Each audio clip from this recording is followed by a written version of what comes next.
أعوذ بالله من الشيطان الرجيم بسم الله الرحمن الرحيم আসসালামু আলাইকুম ওয়া রাহমাতুল্লাহি ওয়া বারাকাতুহু। আউযু বিল্লাহি মিনাশ শাইতানির রাজিম। বিসমিল্লাহির রহমানির রহিম। রব্বিশরাহ লি সাদরি ওয়া ইয়াসসির লি আমরি ওয়াহলুল উকদাতাম মিন লিসানি ইয়াফকাহু কওলি। রব্বি জিদনি ইলমা, রব্বি জিদনি ইলমা। ধারাবাহিক কুরআনের আয়াত বিশ্লেষণ আলোচনায় আপনাদেরকে স্বাগত জানাচ্ছি। আমি মোহাম্মদ শাহিনুর আলম। আশা করি আল্লাহর অশেষ রহমতে আপনারা ভালো আছেন। আমিও আল্লাহর রহমতে ও আপনাদের দোয়ায় ভালো আছি, আলহামদুলিল্লাহ। কুরআনের আয়াত বিশ্লেষণ আলোচনায় আমরা ইতিমধ্যে বেশ কয়েকটি সূরা নিয়ে আলোচনা করে ফেলেছি, আলহামদুলিল্লাহ। তো আজকে আমরা যে সূরাটি নিয়ে আলোচনা করব সেটি কুরআনুল কারীমের সূরার ক্রম অনুযায়ী 114 নম্বর সূরা। তো এই সূরাটি হচ্ছে সূরাতুন নাস। এই সূরাতুন নাসের মোট 6টি আয়াত রয়েছে। আমরা সূরাতুল ফালাক নিয়ে আলোচনা করেছি। সূরাতুল ফালাক এবং সূরাতুন নাস এই দুটি সূরা একই ঘটনার পরিপ্রেক্ষিতে নাজিল হয়েছে এবং এর ফজিলত সম্পর্কে আমরা ইতিমধ্যে সূরাতুল ফালাকে আলোচনা করেছি। আপনারা যদি ভিডিওটি না দেখে থাকেন তাহলে সূরাতুল ফালাকের ভিডিওটি দেখে আসার অনুরোধ রইল। তো সেখানে আমি এর শানে নজুল এবং এর যে ফজিলতগুলো রয়েছে সেখানে সংক্ষিপ্তভাবে আলোচনা করেছি। তো আজকে আমরা সূরাতুন নাসের আলোচনা করব। সূরাতুন নাসের এই আলোচনাটিকে আমি বরাবরের মতোই দুটি ভাগে ভাগ করেছি। এই সূরার আলোচনায় প্রথম পর্বে আমরা যেটি নিয়ে আলোচনা করব সেটি হচ্ছে যে আয়াতের মধ্যে যে শব্দগুলো রয়েছে, কালিমাগুলো রয়েছে, এই শব্দগুলো ভেঙে ভেঙে অর্থ করব এবং বেসিক যে আরবি ব্যাকরণ রয়েছে, আরবি গ্রামার রয়েছে, সেই আরবি গ্রামার আমরা বেসিক যে লেভেলটি রয়েছে এটি নিয়ে আলোচনা করব। আর দ্বিতীয় পর্বে আমরা একটু অ্যাডভান্স লেভেলের আলোচনা করব। অ্যাডভান্স লেভেলে গ্রামাটিক্যাল অ্যানালাইসিস নিয়ে আলোচনা করব, অর্থাৎ তারকিব ও তাহকিক নিয়ে আলোচনা করব ইনশাআল্লাহ। তো আমরা প্রথম পর্বে আলোচনায় যাই। প্রথম পর্বে আলোচনায় আমরা সূরাতুন নাসের প্রথম যে আয়াত সেই আয়াতটা নিয়ে আলোচনা করি। সূরাতুন নাসের প্রথম যে আয়াত সেই আয়াতটি হচ্ছে কুল আউযু বিরব্বিন নাস। তো এখানে প্রথম যে শব্দটি রয়েছে সেটি হচ্ছে কুল। কুল শব্দটি কিভাবে এসেছে এবং এটি এখানে কি অর্থে ব্যবহৃত হয়েছে এর বিস্তারিত আলোচনা আমরা সূরাতুল ইখলাস এবং সূরাতুল ফালাকে আলোচনা করেছি। তো এখানে আমি আর এই বিষয়ে বিস্তারিত আলোচনা করে আসলে সময় নষ্ট করতে চাচ্ছি না। আপনারা যারা সূরাতুল ইখলাস এবং সূরাতুল ফালাকের ভিডিওগুলো দেখেননি তারা ভিডিওগুলো দেখে আসার অনুরোধ রইল। ওখানে আপনারা এই কুল শব্দটির বিস্তারিত আলোচনাটি পাবেন। তো এখানে কুল হচ্ছে ফেইলুল আমর, অর্থাৎ এটি হচ্ছে আদেশবাচক ক্রিয়া। আমরা জানি যে আরবি ভাষায় ফেইলগুলো হচ্ছে 3 প্রকার। একটি হচ্ছে অতীতকালের ক্রিয়া, একটি হচ্ছে বর্তমানকালের ক্রিয়া, আর একটি হচ্ছে আদেশবাচক ক্রিয়া। অতীতকালের ক্রিয়াকে আরবিতে বলা হচ্ছে আল ফেইলুল মাদি, আর বর্তমানকাল বা ভবিষ্যৎকালের ক্রিয়াকে বলা হচ্ছে আল ফেইলুল মুদারিয়া। তো বর্তমানকাল এবং ভবিষ্যৎকালের গঠন কিন্তু আরবি ব্যাকরণে, বর্তমানকাল এবং ভবিষ্যৎকালের ক্রিয়ার গঠন আরবি ব্যাকরণে একই। তো এখানে যে ক্রিয়াটি ব্যবহৃত হয়েছে সেটি হচ্ছে আল ফেইলুল আমর, অর্থাৎ আদেশবাচক ক্রিয়া। এখানে কুল শব্দটি দ্বারা আদেশ দেওয়া হচ্ছে যে কুল বলো, বলা হচ্ছে কুল বলো। কুল শব্দটির মূল যে ক্রিয়াটি ছিল সেটি হচ্ছে কলা। কলা আমরা জানি যে আরবি ভাষায় মূল যে ক্রিয়াটি থাকে সেটি হচ্ছে ফেইল মাদিতে, অর্থাৎ অতীতকালের ক্রিয়াতে মূল ক্রিয়াটি থাকে। এরপরে এই অতীতকালের ক্রিয়া থেকে পরবর্তী যে ক্রিয়াগুলো অতীতকালের, এটা হচ্ছে যে নাম পুরুষ, একবচন এবং পুরুষবাচক শব্দ, পুরুষবাচক ক্রিয়া। হ্যাঁ, নাম পুরুষ, একবচন এবং পুরুষবাচক রূপে আছে। পরবর্তী যে ক্রিয়াগুলো আসে সেগুলো এখান থেকেই রূপান্তরিত হয়ে আসে। তাহলে এই মূল ক্রিয়া থেকে রূপান্তর হয়ে এসেছে কুল, অর্থাৎ আল ফেইলুল আমর, অর্থাৎ আদেশবাচক ক্রিয়া। এখানে কুল শব্দের অর্থ হচ্ছে বলো। এরপরে যেটি রয়েছে সেটি হচ্ছে আউযু। আউযু এখানে এই শব্দটি হচ্ছে একটি ফেইল, এটি ফেইলুল মুদারিয়া অর্থাৎ বর্তমানকালের ক্রিয়া। আউযু হচ্ছে বর্তমানকালের ক্রিয়া। এটি আমরা আরেকটি বিষয় এর আগেও জেনেছি, আজকেও আমরা একটু জেনে রাখি, সেটি হচ্ছে যে আরবি যে ক্রিয়াগুলো রয়েছে সেই ক্রিয়াগুলো গঠিত হয় হচ্ছে মাসদার থেকে, অর্থাৎ ভার্বাল নাউন থেকে গঠিত হয়ে আসে। আরবি ক্রিয়া, আরবির যে মূল ক্রিয়াটি যে ফেইলুল মাদিতে থাকে আমরা কিছুক্ষণ আগে জানলাম, সেই ক্রিয়াটি গঠিত হয় হচ্ছে মাসদার থেকে, অর্থাৎ ভার্বাল নাউন থেকে গঠিত হয়ে আসে। তো আউযু এই শব্দটির মাসদার যেটি ছিল সেটি হচ্ছে আউযু।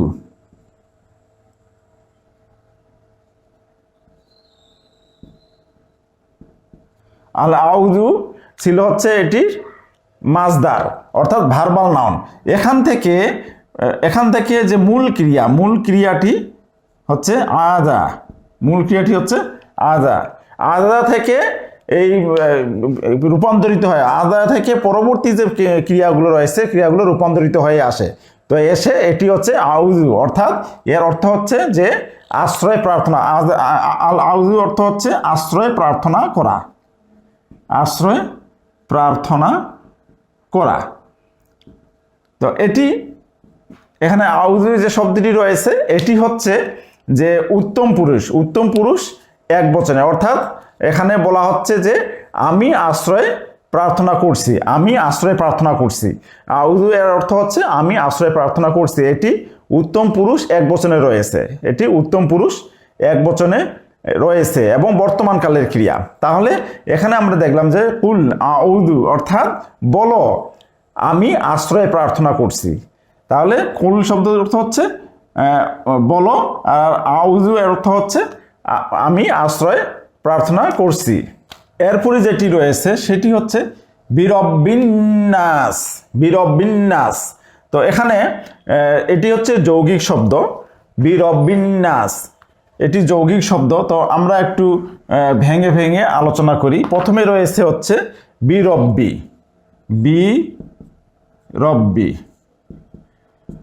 তো এটি মূলত ছিল, প্রথমত আমরা দেখি হচ্ছে রব্বিটা মূলত ছিল রব্বুন মানে অর্থ হচ্ছে প্রতিপালক বা রব। রব্বুন শব্দের অর্থ হচ্ছে প্রতিপালক বা রব। আমরা জানি যে আরবি ভাষায় যে কালিমাগুলো রয়েছে, শব্দগুলো রয়েছে, এগুলো তিন প্রকার। সেটি হচ্ছে একটি ইসিম, একটি ফেইল এবং একটি হচ্ছে হরফ। তো ইসিমগুলো আমরা জানি যে ইসিমগুলো সাধারণত, সবসময় না, সাধারণত তানবিন আসে। ইসিমগুলোতে সাধারণত তানবিন আসে। তো এখানে আমরা দেখতেছি যে শেষ অক্ষরে তানবিন এসেছে। তো এটা হচ্ছে রব্বুন অর্থাৎ প্রতিপালক বা রব। এর পূর্বে বি শব্দ এসেছে, এই বি শব্দটি হচ্ছে হরফে জর। আরবিতে বলা হয় হরফে জর, আর ইংরেজিতে যদি আমরা বলি তাহলে এটি হচ্ছে প্রিপোজিশন।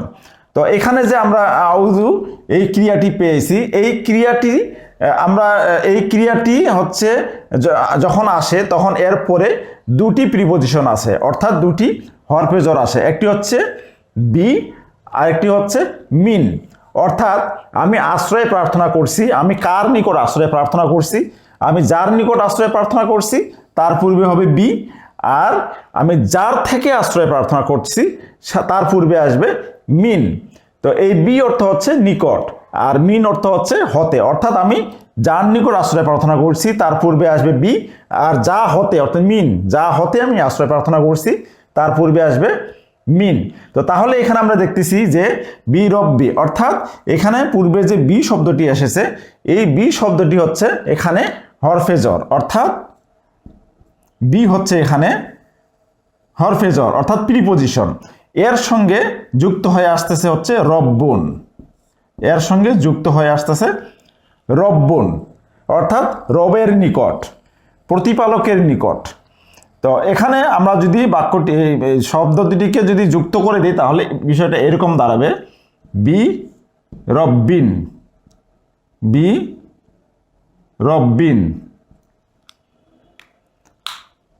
অর্থাৎ এই প্রিপোজিশন কোনো ইসিমের পূর্বে যদি প্রিপোজিশন আসে, অর্থাৎ কোনো ইসিমের পূর্বে যদি হরফে জর আসে তাহলে ওই ইসিমটি কিন্তু জের হবে, ওই ইসিমটি জের যুক্ত হবে। অর্থাৎ এখানে পেশ ছিল এটি জের হয়ে গেছে। এটি মনে রাখতে হবে যে কোনো ইসিমের পূর্বে যদি বা হরফে জর, বি হরফে জর বা প্রিপোজিশন আসে তাহলে সেটি জের যুক্ত হবে। অর্থাৎ এখানে পেশ ছিল, দম্মা ছিল, পেশের আরবি নাম কিন্তু হচ্ছে দম্মা, আর জেরের আরবি নাম হচ্ছে জর। তো এখানে যেহেতু পেশ ছিল, দম্মা ছিল, তাই এখানে জের হয়ে গেছে, এটা আমরা মনে রাখবো। আর জের যুক্ত শব্দকে, জের যুক্ত ইসিমকে বলা হচ্ছে মাজরুর, আর দম্মাযুক্ত ইসিমকে বলা হয় হচ্ছে মারফু। তাহলে আমরা দেখলাম যে রব্বুনের পূর্বে বি হরফে জর বা বি প্রিপোজিশন আসে, হয়ে গেল বি রব্বিন। এরপরে আমরা দেখতেছি যে আন্নাস, এখানে একটি শব্দ এসেছে, সেটি হচ্ছে আন্নাস। তো এই আন্নাস শব্দটি কোথা থেকে এসেছে? ইনসানুন, ইনসানুন, ইনসানুন, ইনসানুন মানে হচ্ছে মানুষ, মানুষ জাতি। ইনসানুন মানে হচ্ছে মানুষ বা মানুষ জাতি। এটি হচ্ছে এক বচনে, এই ইনসানুন শব্দটি এক বচনে। এটিকে যদি প্লুরাল বা বহু বচন করি তাহলে হবে হচ্ছে উনাসুন, উনাসুন। এটি হচ্ছে বহু বচন। ইনসানুনের বহু বচন হচ্ছে উনাসুন। তো এই উনাসুনের যে হামজাটি রয়েছে, এই হামজাটিকে বিলুপ্ত করে দেওয়া হয়েছে। এই হামজাটিকে বিলুপ্ত করে দেওয়া হয়েছে, দিয়ে নেওয়া হয়েছে নাসুন, দিয়ে নেওয়া হয়েছে নাসুন। আমি এখানে লিখি না সুন। তো এর পূর্বে নাসুনের পূর্বে আলিফ লাম যুক্ত করা হয়েছে, নাসুনের পূর্বে আলিফ লাম যুক্ত করা হয়েছে। তো আমরা জানি আলিফ লাম হচ্ছে মারিফা হওয়ার আলামত, অর্থাৎ নির্দিষ্ট হওয়ার আলামত। আলিফ লাম হচ্ছে নির্দিষ্ট হওয়ার আলামত। যদি কোনো ইসিমের পূর্বে যদি আলিফ লাম যুক্ত হয় তাহলে সেটি নির্দিষ্ট হয়ে যায়, অর্থাৎ নির্দিষ্ট আলামত হচ্ছে আলিফ লাম। তাহলে এই আলিফ লাম যুক্ত হয়ে নাসুনের পূর্বে আলিফ লাম যুক্ত হয়েছে। এখন আরেকটা নিয়ম আছে আলিফ লাম যুক্ত হওয়ার, সেটি হচ্ছে যে আলিফ লাম যুক্ত হলে পরবর্তী যে ইসিমটি রয়েছে এই ইসিমটি তানবিন থাকবে না, সেটি হরকত হয়ে যাবে। তাহলে এখানে এটি দাঁড়াবে হচ্ছে আন্নাসু, এটি হবে হচ্ছে আন্নাসু। তাহলে শব্দটি ছিল ইনসানুন, ইনসানুন অর্থ হচ্ছে মানুষ বা মানুষ জাতি। এটি ছিল এক বচনে, এটিকে প্লুরাল বা বহুবচন করে বলা হলো উনাসুন। উনাসুনের হামজাটিকে বিলুপ্ত করে দেওয়া হয়েছে, বিলুপ্ত করে নাসুন। নাসুনের পূর্বে আলিফ লাম যুক্ত করা হয়েছে। আলিফ লাম যুক্ত করলে পরবর্তী যে ইসিমটি আসে আলিফ লামের, সেই ইসিমটি কিন্তু তানবিন থাকলে সেটি হরকত হয়ে যাবে। তাহলে এখানে দুই পেশ ছিল, এখানে এক পেশ হয়ে গেল, তাহলে আন্নাসু হয়ে গেল। এখন একটি বিষয় দেখতে হবে, সেটি হচ্ছে যে আমি একটি উদাহরণ দেই। আমরা যদি বলি জায়েদের কলম, আমরা যদি বলি জায়েদের কলম বা খালিদের কলম, তাহলে আমরা কিভাবে লিখি? কলামু জাইদিন, আমরা এইভাবে বলবো কলামু জাইদিন, অর্থাৎ জায়েদের কলম। আরবি ভাষায় আমরা জায়েদের কলম বলতে কলামু জাইদিন এইভাবে লিখবো। অর্থাৎ কলামুনের যে তানবিন ছিল সেই তানবিনটি হবে না, সেটি এক পেশ হবে। আর জাইদুন যে ছিল, জাইদুনটা জাইদিন হয়ে যাবে, অর্থাৎ জের হয়ে যাবে। পেশ ছিল, জাইদুনটা পেশ ছিল, জের হয়ে গেছে। এটি আমরা মনে রাখবো। এটিকে আরবিতে বলা হয় মুদফ, এটিকে আরবিতে বলা হয় মুদফ, আর এটিকে বলা হয় মুদফ ইলাইহি। অর্থাৎ কলামু হচ্ছে এখানে মুদফ, অর্থাৎ অধিকৃত, মানে যেই জিনিসটি অধিকারে রয়েছে সেটি হচ্ছে অধিকৃত। আর জাইদিন হচ্ছে যার অধিকারে রয়েছে, জিনিসটি যার অধিকারে রয়েছে, জাইদিন অর্থাৎ অধিকারী। কলমটি জায়েদের অধিকারে রয়েছে, তাহলে অধিকৃত হচ্ছে কলামু আর অধিকারী হচ্ছে জায়েদ। তাহলে এখানে কলামু হচ্ছে মুদফ আরবিতে, মানে অধিকৃত, আর জাইদিন হচ্ছে অধিকারী, অর্থাৎ উনি জায়েদ হচ্ছে গ্রহণ করছে, জায়েদের অধিকারে রয়েছে। এটা হচ্ছে আরবিতে মুদফ ইলাইহি। তেমনি ভাবে আমরা যদি এটিকে নিয়ে আসি যে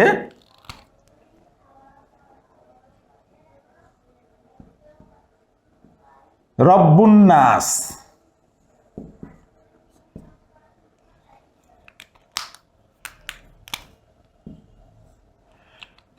রব্বুন নাসি, ঠিক কলামু জাইদিনের মতো, ঠিক কলামু জাইদিনের মতো। রব্বুন নাসি কলামু জাইদিন, জায়দের কলম মানুষের রব। আমি বিষয়টি কি বুঝাতে পেরেছি? আশা করি বুঝাতে পেরেছি। কলামু জাইদিন, জায়দের কলম, রব্বুন নাসি মানুষের রব, মানুষের রব বা মানুষের প্রতিপালক। এখন এর পূর্বে এই রব্বু এর পূর্বে বি হরফেজর যুক্ত করে বি রব্বি করা হয়েছে। আমরা কিছুক্ষণ আগে জানলাম যে রব্বুন থাকলে পূর্বে যদি হরফেজর বা প্রিপোজিশন আসে তাহলে সেটি জের যুক্ত হবে। তাহলে বি রব্বিন নাসি অর্থাৎ মানুষের রবের নিকট, মানুষের রবের নিকট, বি অর্থ হচ্ছে নিকট। তাহলে আশা করি বুঝতে পেরেছেন যে জায়দের কলম থেকে এখানে হয়ে গেল ঠিক অনুরূপভাবে মানুষের রবের নিকট। তাহলে এই আয়াতটির অর্থ দাঁড়াচ্ছে যে বলো আমি আশ্রয় প্রার্থনা করছি মানুষের রবের নিকট, বলো আমি আশ্রয় প্রার্থনা করছি মানুষের রবের নিকট। এরপরে দ্বিতীয় আয়াতটিতে যাই, দ্বিতীয় আয়াতটি কি রয়েছে সেটি দেখি। এরপরে 2 নম্বর আয়াত, 2 নম্বর আয়াতটি হচ্ছে মালিকিন নাস। তো এখানে মালিকিন নাস এটি এই আয়াতটি পূর্বের আয়াতের কন্টিনিউশন, পূর্বের আয়াতের কন্টিনিউশন। এর আগে আয়াত ছিল যে বিরব্বিন নাস অর্থাৎ মানুষের প্রতিপালকের নিকট আশ্রয় প্রার্থনা করা হচ্ছে মানুষের প্রতিপালকের নিকট। এরপরে বলা হচ্ছে মালিকিন নাস অর্থাৎ মানুষের অধিপতির নিকট। তো এখানে এটি হচ্ছে পূর্বের বাক্যের কন্টিনিউশন। এখানে মালিকি এখানে ছিল মূলত মালিকুন, মালিকুন অর্থ হচ্ছে বাদশাহ, রাজা, অধিপতি। মালিকুন শব্দের অর্থ হচ্ছে বাদশাহ, রাজা, অধিপতি। তো এটি মালিকি কেন হইল? মালিকি হওয়ার কারণ হচ্ছে ওই যে পূর্বে বি ছিল, ওই বিটা এখানে কন্টিনিউশন, অর্থাৎ ওই বি এরই কন্টিনিউশন হচ্ছে মালিকি। তো এটি মালিকিন, বি মালিকিন হয়ে গেছে। তো এখন আমরা কিছুক্ষণ আগেই যে জানলাম যে এটি যদি মুদফ হয় অর্থাৎ অধিকৃত হয় তাহলে কিন্তু সেই ক্ষেত্রে এটা একজের হয়ে যাবে, সেক্ষেত্রে এটা একজের হয়ে যাবে, তানমিন থাকবে না। আর এরপরে আন্নাসি অর্থাৎ এটি হচ্ছে, আমি এটা বিস্তারিত আলোচনা সামনে করেছি, পিছনে করেছি। তো আন্নাসি এটি হচ্ছে মুদফ ইলাইহি অর্থাৎ অধিকারী। তো যে কারণে এটি হচ্ছে, এটিও জের হয়েছে, এই কারণে এটি জের হয়েছে, আর আলিফ লামের কারণে হরকত হয়েছে। তাহলে মানুষের অধিপতির নিকট, এই বিটা হচ্ছে বিরব্বিন যে আছে বিরব্বিন নাস, ওই বি এর কন্টিনিউশন হচ্ছে মালিকিন নাস। তো তাহলে এর অর্থ হচ্ছে যে মানুষের অধিপতির নিকট। এরপরে তৃতীয় আয়াতে হচ্ছে ইলাহিন নাস অর্থাৎ মানুষের ইলাহের নিকট, মানুষের মাবুদের নিকট। ইলাহুন মানে হচ্ছে মাবুদ বা ইলাহ অর্থাৎ যার উপাসনা করা হয়। ইলাহুন অর্থ হচ্ছে মাবুদ বা ইলাহ অর্থাৎ যার উপাসনা করা হয়। তো এখানে বলা হচ্ছে ইলাহিন নাস। তো ঠিক তেমনি ভাবে ওই প্রথম আয়াতেরই কন্টিনিউশন কিন্তু ইলাহিন নাস। তো এখানেও ঠিক ওই বি এর কন্টিনিউশন হচ্ছে ইলাহি, তাই এই বি আসার কারণে এটি ইলাহি হয়েছে। আর মুদফ অর্থাৎ অধিকৃত হওয়ার কারণে এটি একজের হয়েছে। আর নাসি তো ঠিক এটার মতোই, আগেরটার মতোই। তো তাহলে হচ্ছে যে ইলাহিন নাস অর্থাৎ মানুষের ইলাহের নিকট, মানুষের মাবুদের নিকট। তাহলে আমরা এখানে দেখলাম যে তিনটে আয়াত মূলত তিনটি আলাদা কোনো বাক্য আসলে অর্থগতভাবে নয়, কারণ এই পরবর্তী যে দ্বিতীয় আর তৃতীয় আয়াতটি রয়েছে এগুলো আসলে প্রথম আয়াতটির কন্টিনিউশন হয়ে আসছে। তো এখানে বলা হচ্ছে যে বিরব্বিন নাস, এরপরে মালিকিন নাস অর্থাৎ মানুষের রবের নিকট, এরপর মালিকিন নাস মানুষের অধিপতির নিকট, এরপরে ইলাহিন নাস অর্থাৎ মানুষের ইলাহের নিকট বা মাবুদের নিকট। তো এই হচ্ছে প্রথম তিনটি আয়াত যে আমরা কার নিকট আশ্রয় প্রার্থনা করছি। প্রথমত হচ্ছে বিরব্বিন নাস অর্থাৎ মানুষের রবের নিকট আশ্রয় প্রার্থনা করছি। দ্বিতীয় আয়াতে বলা হচ্ছে মালিকিন নাস অর্থাৎ মানুষের অধিপতির নিকট আশ্রয় প্রার্থনা করছি। তৃতীয় আয়াতে হচ্ছে ইলাহিন নাস অর্থাৎ মানুষের ইলাহের নিকট বা মাবুদের নিকট আশ্রয় প্রার্থনা করছি। এইবার আসবে হচ্ছে চতুর্থ আয়াত থেকে, এবার আসবে যে কার হতে, কি হতে আমরা আশ্রয় প্রার্থনা করতেছি। মিন হরফেজ অর্থাৎ মিন প্রিপোজিশন দিয়ে আসবে হচ্ছে কি হতে আমরা আশ্রয় প্রার্থনা করছি। তো সেটা আমরা এখন আলোচনা করবো ইনশাআল্লাহ। এরপরে চতুর্থ আয়াতে বলা হচ্ছে যে মিন শাররিল ওয়াসওয়াসিল খান্নাস। তো এখানে আমরা দেখতেছি যে মিন, এই যে মিন শব্দটি এসেছে, এই মিন শব্দটি হচ্ছে প্রিপজিশন। এই মিন শব্দটি হচ্ছে প্রিপজিশন বা হরফে জর, অর্থাৎ যে জিনিস হতে আশ্রয় প্রার্থনা করা হচ্ছে সে তার পূর্বে এই মিন শব্দটি আসতেছে। তো এই মিন দিয়ে পরবর্তী যে অনিষ্টগুলো বলা হচ্ছে, এই অনিষ্টগুলো থেকে আশ্রয় প্রার্থনা করা হচ্ছে। তো বলা হচ্ছে যে মিন শাররিল ওয়াসওয়াসিল খান্নাস। তো এখানে শাররি, এই শাররি শব্দটি নিয়ে আমরা সূরাতুল ফালাকে বিস্তর আলোচনা করেছি। আপনারা প্রয়োজনে ওই ভিডিওটি দেখে আসেন, দেখে আসলে আপনারা বিস্তারিত আলোচনা গুলো পাবেন। তো এখানে আর বিস্তারিত আলোচনা করছি না। তো শাররুন, অর্থাৎ এখানে শাররুন, শাররুন অর্থ হচ্ছে অনিষ্ট বা ক্ষতি, শাররুন অর্থ হচ্ছে অনিষ্ট বা ক্ষতি। তো আমরা জানলাম যে কিছুক্ষণ আগে পূর্বের আয়াতগুলোতে আমরা জানলাম যে কোনো ইসিমের পূর্বে যদি হরফে জর আসে বা প্রিপজিশন আসে তাহলে সেই ইসিমটি জর যুক্ত হয়, অর্থাৎ জের হয়ে যায়। তো এখানে আমরা দেখতেছি যে পূর্বে হরফে জর আসার কারণে শাররুনটি শাররি হয়ে গেছে। তো শাররুনটি আসলে মূলত শাররিন ছিল, এখানে শাররিন ছিল মূলত, শাররুনটি মূলত এখানে মিন শাররিন ছিল। তো আল ওয়াসওয়াসি, আল ওয়াসওয়াসি, এখানে আমরা যে কিছুক্ষণ আগে জানলাম যে যদি মুদফ হয়, ইসিমটি যদি মুদফ হয় তাহলে এটি আর তানবিন হয় না, এটি হরকত হয়ে যায়, যে কারণে এটি হরকত হয়ে গেছে। আর আল ওয়াসওয়াসি, ওয়াসওয়াসি এই শব্দটি এখানে মুদফ ইলাইহি হয়েছে, অর্থাৎ অধিকারী হয়েছে। এটি হচ্ছে অধিকৃত, এটি হচ্ছে অধিকারী, অর্থাৎ ওয়াসওয়াসার অনিষ্ট থেকে। তো আমরা আগে ওয়াসওয়াসাটা দেখি যে এখানে আল ওয়াসওয়াসি শব্দটি কোথা থেকে এসেছে। 4 অক্ষর বিশিষ্ট ক্রিয়া, 4 অক্ষর বিশিষ্ট ক্রিয়া হচ্ছে ওয়াসওয়াসা, 4 অক্ষর বিশিষ্ট মূল ক্রিয়া হচ্ছে ওয়াসওয়াসা। তো আমরা ওয়াসওয়াসা সম্পর্কে ধারণা আছে আমাদের, আমরা ওয়াসওয়াসা প্রায়ই আমরা আলোচনা করে থাকি যে ওয়াসওয়াসা থেকে মুক্ত থাকতে হবে। শয়তান ওয়াসওয়াসা দেয়, অর্থাৎ কুমন্ত্রণা, অর্থাৎ এটির অর্থ হচ্ছে কুমন্ত্রণা দেওয়া, শয়তান কুমন্ত্রণা দেয়। ওয়াসওয়াসা হচ্ছে, এর অর্থ হচ্ছে কুমন্ত্রণা দেওয়া। এটি 4 অক্ষর বিশিষ্ট। আরবি যে ক্রিয়াগুলো রয়েছে বেশিরভাগ ক্রিয়াই কিন্তু 3 অক্ষর বিশিষ্ট, কিছু কিছু ক্রিয়া রয়েছে 4 অক্ষর বিশিষ্ট। তো এটি হচ্ছে 4 অক্ষর বিশিষ্ট ক্রিয়া ওয়াসওয়াসা, এর অর্থ হচ্ছে কুমন্ত্রণা দেওয়া বা খারাপ পরামর্শ দেয়া। তো কুমন্ত্রণা যারা দেয় তাদেরকে বলা হয় হচ্ছে ওয়াসওয়াসুন, হ্যাঁ, কুমন্ত্রণা দাতা। তো এই ওয়াসওয়াসা থেকে এই মূল ক্রিয়া, এটি হচ্ছে মূল ক্রিয়া, মূল ক্রিয়া থেকে গঠিত একটি মূল ক্রিয়ার একটি বিশেষ্য হচ্ছে ওয়াসওয়াসুন, এর অর্থ হচ্ছে কুমন্ত্রণা দাতা।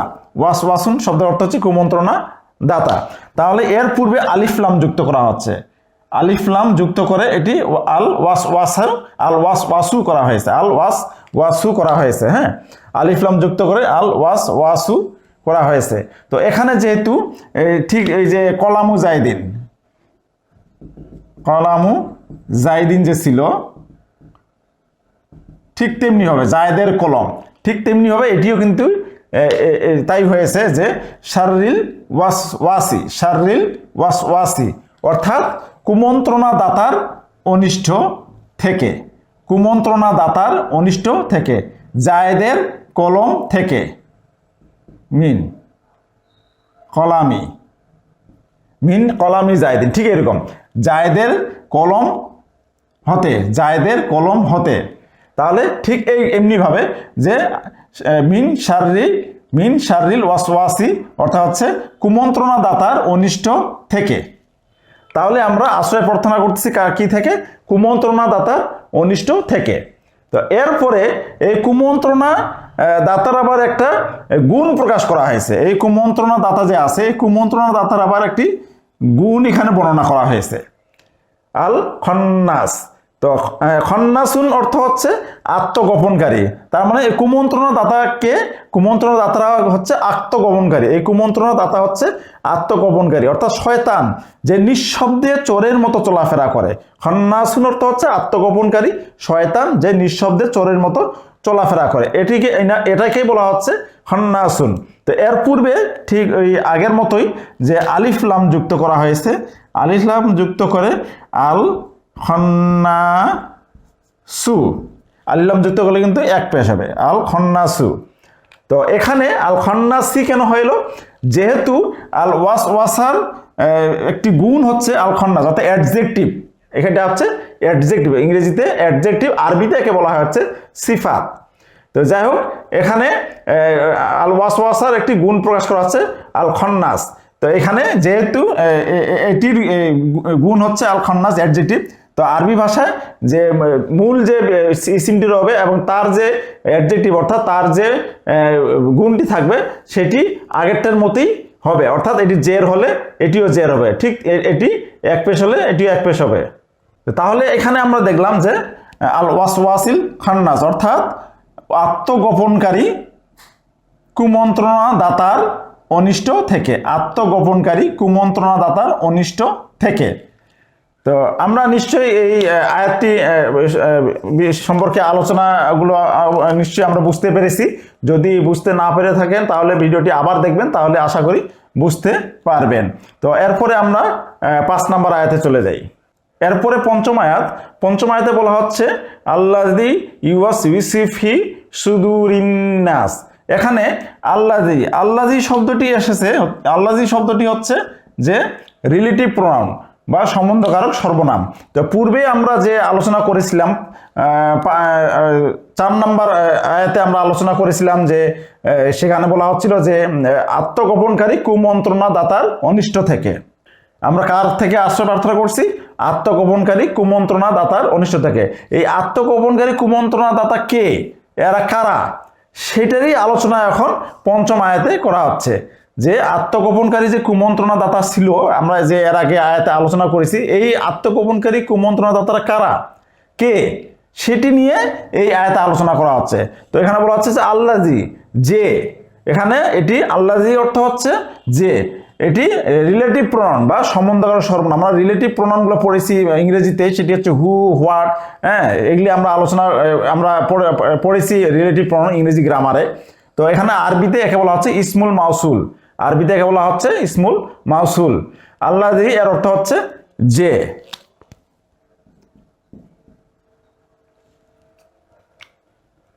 যেমন আমরা একটি উদাহরণ দিতে পারি যে তার সাথে আমার দেখা হয়েছে যে কলমটি চুরি করেছে, তার সাথে আমার দেখা হয়েছে অর্থাৎ একজনের সাথে আমার দেখা হয়েছে, সে কে সেটা নিয়ে আলোচনা করা হচ্ছে পরে, যে কলমটি চুরি করেছে। ঠিক তেমনি এর আগে বলা হচ্ছে যে আত্মগোপনকারী কুমন্ত্রণা দাতা অনিষ্ট থেকে আশ্রয় প্রার্থনা করছি। তো এই আত্মগোপনকারী কুমন্ত্রণা দাতা কারা, কে, সেটি নিয়ে এখন বলা হচ্ছে যে আল্লাযী, যে, ইউওয়াসউিসু।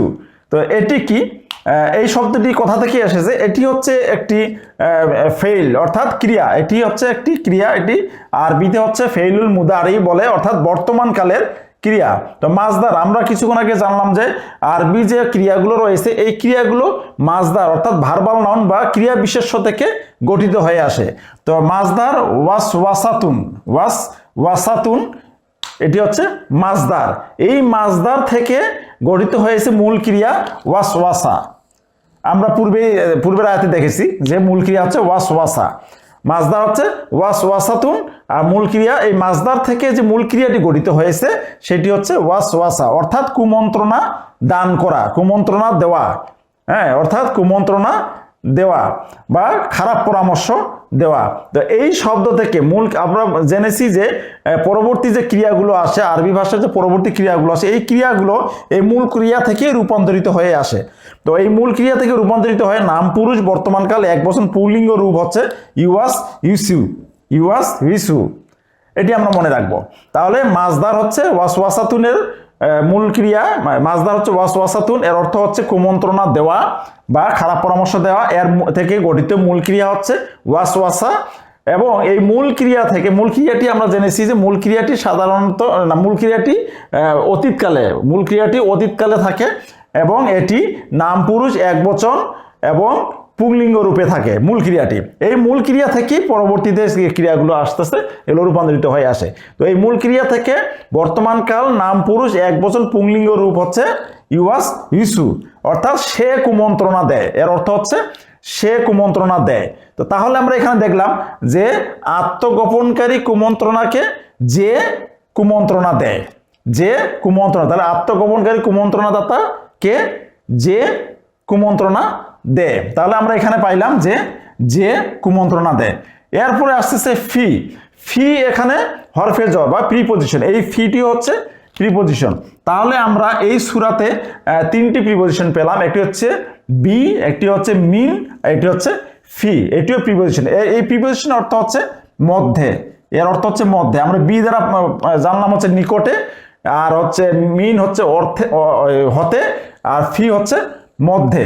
তাহলে কি হচ্ছে যে যে কুমন্ত্রণা দেয়, যে কুমন্ত্রণা, এই কুমন্ত্রণা কোথায় দেয়, এই কুমন্ত্রণাটা কোথায় দেয় এখন সেটি বলা হচ্ছে। এই কুমন্ত্রণাটা কোথায় দেয় সেটি বলা হচ্ছে। সুদূরী, সুদূরী শব্দটি কোথা থেকে আসছে? সদরুন। সদরুন অর্থ হচ্ছে বক্ষ, বুক, অন্তর, হৃদয়। সদরুন আমরা মনে রাখবো, সদরুন অর্থ হচ্ছে বক্ষ, বুক, অন্তর, হৃদয়। তো এখানে অন্তর শব্দটিকে আমরা যদি চুজ করি তাহলে এটি বেশি প্রাসঙ্গিক হবে। তো এর বহুবচন হচ্ছে সুদূরুন, এর বহুবচন হচ্ছে সুদূরুন অর্থাৎ অন্তরসমূহ। তো এরপরে তাহলে এটি হচ্ছে অন্তরসমূহ। এখন আমরা জেনেছিলাম যে প্রিপজিশনের পরে যে ইসিমটি বা শব্দটি আসে সেটি হচ্ছে মাজরুর হয়, অর্থাৎ জের যুক্ত হয়। এখানে আমরা দেখতেছি যে জের যুক্ত হয়েছে। এখন এখানে তো ছিল হচ্ছে তানবিন, এখানে এক জের হলো কেন, হরকত হলো কেন? কারণ এটি যে আমরা জেনেছি এটি মুদফ অর্থাৎ অধিকৃত, এটি মুদফ হিসেবে এসেছে। এরপরে আন্নাসি, এটি মুদফ ইলাইহি অর্থাৎ অধিকারী। তাহলে আমরা আন্নাসি সম্বন্ধে আমরা এর আগে পেয়েছি।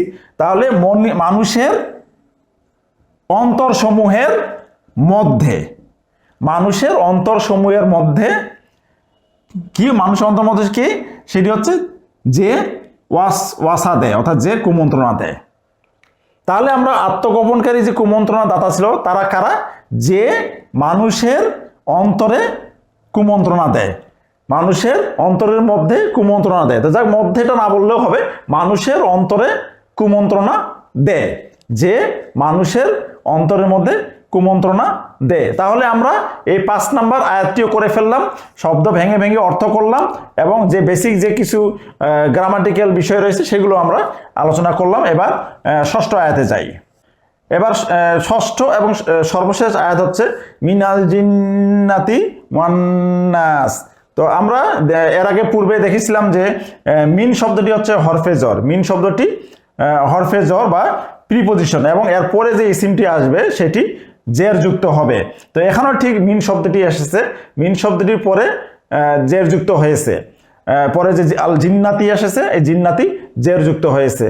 তো আমরা এখানে দেখি হচ্ছে জিন্নাতুন, জিন্নাতুন, জিন্নাতুন শব্দের অর্থ হচ্ছে জিন, জিন্নাতুন শব্দের অর্থ হচ্ছে জিন। তো এর পূর্বে আলিফ লাম যুক্ত করা হয়েছে, তাহলে আল জিন্নাতি, আল জিন্নাতি, আল জিন্নাতু, আল জিন্নাতু, আলিফ লাম যুক্ত করে নির্দিষ্ট করা হয়েছে আল জিন্নাতু। এবং পূর্বে হরফেজর মিন আসার কারণে, পূর্বে হরফেজর মিন আসার কারণে এটি হয়ে গেল মিনাল, এটি পেশ ছিল, এটি জের হয়ে গেল।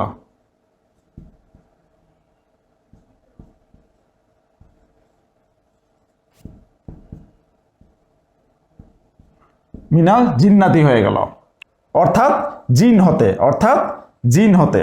তো এখানে একটি উল্লেখযোগ্য বিষয়, সেটি হচ্ছে যে মিন থেকে মিনা কেন হলো, মিন থেকে মিনা কেন হলো। তো এটি আসলে আলোচনা খুব গভীরভাবে করব না, এটি আলোচনা একটু গভীর আছে। তো আমরা একটু স্বাভাবিকভাবে সাধারণভাবে জানি, সেটি হচ্ছে যে হামজা দুই প্রকার, একটি হচ্ছে হামজাতুল ওয়াসাল আর একটি হচ্ছে হামজাতুল কতি। তো হামজাতুল, এখানে আল জিন্নাতি, আল জিন্নাতু শব্দটির যে প্রথমে যে আলিফ লামের যে হামজাটি, এই হামজাটি হচ্ছে এখানে হামজাতুল ওয়াসাল। তো হামজাতুল ওয়াসাল হচ্ছে কি, হামজাতুল ওয়াসাল হচ্ছে যে পূর্বের শব্দের সাথে যদি এই হামজাতুল ওয়াসাল, পূর্বের শব্দের পরে যদি কোনো হামজাতুল ওয়াসাল আসে তাহলে এই হামজাতুল ওয়াসালটা কিন্তু উচ্চারিত হয় না। অর্থাৎ পূর্বের শব্দের সাথে যদি এই শব্দটিকে মিলিয়ে পড়তে হয় তাহলে সেই ক্ষেত্রে এই হামজাতুল ওয়াসালটি লিখতে আসে কিন্তু পড়তে আসে না, লিখতে আসে কিন্তু পড়তে আসে না। তো এখানে আমরা তাহলে যদি এমনটি হয় যে মিন আল জিন্নাতি,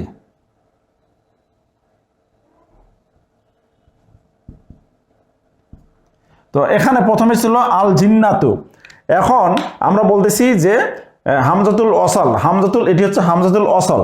হামজাতুল অসলটি হচ্ছে কি, দুটি শব্দের মাঝে যদি আসে, অর্থাৎ পূর্বের শব্দের সাথে যদি ওই শব্দটিকে মিলিয়ে পড়তে হয়, তাহলে এই হামজাতুল অসলটা কিন্তু উচ্চারণ হয় না, লিখতে আসে কিন্তু পড়তে আসে না, অর্থাৎ উচ্চারণ হয় না, এটি উচ্চারিত হয় না। তো তাহলে যদি এটি উচ্চারিত না হয়, তাহলে এখন দেখা যাচ্ছে যে এখানে যজম, এখানেও যজম, এখানেও যজম, এখানেও যজম, সেই ক্ষেত্রে কিন্তু উচ্চারণে অসুবিধা হচ্ছে, অর্থাৎ উচ্চারণ করা যাচ্ছে না, তাই এখানে জবর দেওয়া হয়েছে। তাই এখানে জবর দিয়ে উচ্চারণের সুবিধার্থে এই জবরটি দেওয়া হয়েছে। তাহলে উচ্চারণ আমরা করতেছি মিনাল জিন্নাতি, সেক্ষেত্রে আমাদের উচ্চারণ করতে সুবিধা হচ্ছে। তা বিষয়টি আশা করি বুঝতে পেরেছেন যে এটি হচ্ছে আল জিন্নাতুর যে আলিফলাম, যে আলিফ জবর আ, অর্থাৎ আলিফ তো ঠিক না, যদি আলিফের উপরে কোনো জবর জের পেশ আসে তাহলে সেক্ষেত্রে সেটি আর আলিফ থাকে না, সেটি হামজা হয়ে যায়। তো এইটি হচ্ছে হামজাতুল অসল। আমরা জানলাম যে হামজা হচ্ছে দুই প্রকার, একটি হামজাতুল অসল, একটি হচ্ছে হামজাতুল কতি। তো এটি হচ্ছে হামজাতুল অসল, অর্থাৎ এই হামজাতুল অসলটি হচ্ছে যে পূর্বের শব্দের সাথে মিলিয়ে করতে গেলে এই হামজাতুল অসলটি উচ্চারণে আসে না, লিখতে আসে, উচ্চারণে আসে না। তখন দেখা যাচ্ছে যে এটিও যজম, এটিও যজম, দুই যজম, অর্থাৎ দুই সাকিনের মিলন হয়েছে। এই দুই সাকিনের মিলন হইলে তখন কি হয়, এই শব্দের সাথে এই শব্দ মিলিয়ে পড়ার জন্য এখানে জবর দেওয়া হয়, জবর দিয়ে মিলিয়ে পড়া হয় মিনাল জিন্নাতি। এটি মূলত মিন ছিল, মিনা না, মিন ছিল, মিলিয়ে পড়ার কারণে মিনাল জিন্নাতি হয়েছে।